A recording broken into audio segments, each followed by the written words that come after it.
दुनिया में एक ऐसी जगह भी है जहाँ जाना इलीगल ही नहीं बल्कि ऑलमोस्ट सुसाइड माना जाता है। यहाँ के लोग बाहर की दुनिया से मिलना नहीं चाहते और जो भी उनके पास गया जिंदा वापस नहीं आया। लेकिन सवाल ये है, ये आइलैंड इतना डेंजरस क्यों है? 21 सेंचुरी में जब दुनिया इंटरनेट और सैटेलाइट से कनेक्टेड है, तब भी एक ट्राइब है जो 10,000 साल पुरानी लाइफ जी रहा है। उन्होंने मॉडर्न दुनिया को कम्प्लीटली रिजेक्ट कर दिया। लेकिन वो किस बात से इतना डरते हैं या फिर किस चीज को वो प्रोटेक्ट कर रहे हैं? और अगर कोई गलती से भी वहाँ पहुँच जाए तो उसका वेलकम फ्लावर से नहीं, एरो से किया जाता है। जी हाँ, दुनिया के मैप पर एक ऐसा आइलैंड सच में एग्जिस्ट करता है और सबसे शॉकिंग बात, ये आइलैंड इंडिया की टेरिटरी में ही आता है। इसका नाम है नॉर्थ सेंटिनल आइलैंड। लेकिन सवाल ये है, यहाँ के लोग दुनिया से इतनी नफरत क्यों करते हैं और क्या होगा अगर कोई इंसान गलती से भी आइलैंड पर पहुंच जाए? चलिए इस मिस्टीरियस आइलैंड की कहानी शुरू करते हैं। नॉर्थ सेंटिनल आइलैंड एक छोटा सा आइलैंड है जो अंडमान और निकोबार आइलैंड्स में लोकेटेड है। लेकिन इस छोटे से आइलैंड के आसपास एक इनविंसिबल वॉल है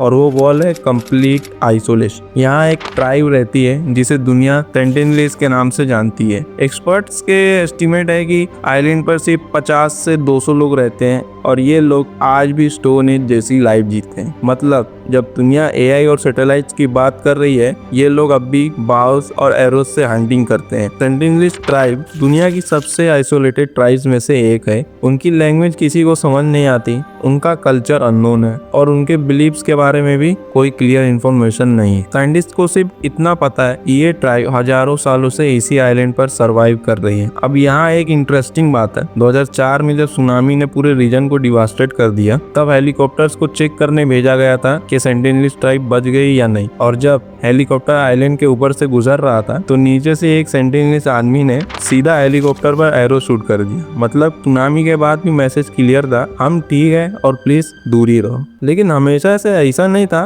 कि दुनिया ने उनसे कांटेक्ट करने की कोशिश नहीं की। 1880 में एक British officer Maurice Vidal Portman island पर गए थे। उसने कुछ सेंटिनलीज लोगों को कैप्चर भी किया, लेकिन प्रॉब्लम ये हुई, बाहर की दुनिया के जो कॉमन डिजीज है वो भी उनके लिए डेंजरस थे। कैप्चर लोग जल्दी बीमार पड़ गए। तब साइंटिस्ट को रियलाइज हुआ कि अगर मॉडर्न ह्यूमंस डायरेक्टली कांटेक्ट करेंगे उनसे तो पूरी ट्राइब खत्म भी हो सकती है। और तब से सिचुएशन और भी सेंसिटिव हो गई। लेकिन सब लोग इस वार्निंग को कहाँ सीरियस लेने वाले थे। 2018 में एक अमेरिकन मिशनरी जॉन एलन चाउ ने डिसाइड किया कि वो आइलैंड पर जाकर ट्राइब को क्रिश्चियनिटी के बारे में बताएगा। लोकल फिशरमैन की मदद से वो आइलैंड पर पहुंच जाता है और फिर जो हुआ वो प्रिडिक्टेबल था और ट्रेजिक भी। सेंटिनलीज ट्राइब ने उस पर डायरेक्ट अटैक करना चालू कर दिया। जॉन एलन चाउ वापस कभी नहीं लौट पाया। ये इंसिडेंट पूरी दुनिया के लिए एक रिमाइंडर था, कुछ जगह ऐसी होती हैं जहां हमें जाना ही नहीं चाहिए। इसी वजह से गवर्नमेंट ऑफ इंडिया ने आइलैंड के आसपास 5 किलोमीटर का एक्सक्लूजन जोन बनाया हुआ है। मतलब कोई भी इंसान लीगली आइलैंड के पास नहीं जा सकता। आज भी सैटेलाइट इमेजेस से हमें सिर्फ जंगल और बीचेस दिखते हैं, लेकिन उन जंगल्स के अंदर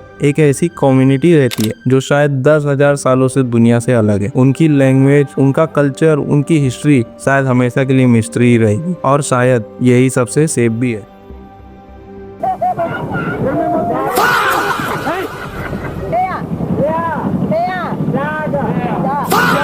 और अगर आपको मिस्टीरियस और डिस्टर्बिंग रियल स्टोरीज पसंद है तो आपको मेरी नेक्स्ट वीडियो जरूर देखनी चाहिए, जिसमें मैंने एक्सप्लेन किया है दुनिया के सबसे फेमस अनसॉल्व्ड सीरियल किलर का केस। स्क्रीन पर जो वीडियो दिख रही है उस पर क्लिक करो, क्योंकि उस मिस्ट्री का जवाब आज तक किसी को नहीं मिला।